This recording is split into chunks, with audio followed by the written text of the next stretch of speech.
Hello guys, welcome back to this channel. In this today's tutorial, I'm going to show you how to create 3D AI image using Bing Image Creator.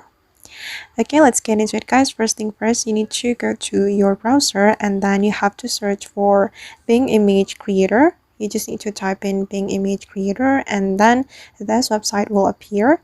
And you have to go to this website, and before you use this website on your phone or your laptop or your computer, you can log in first.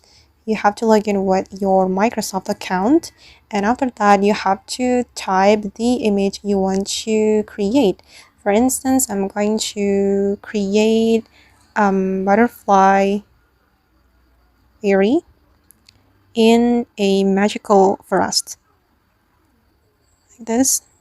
You just need to type in anything you want and then you can click on create and the AI will create an image for you.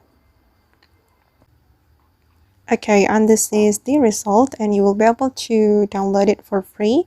I'm just going to select this one, tap on the photo, and then you can click on this download icon to download the photo.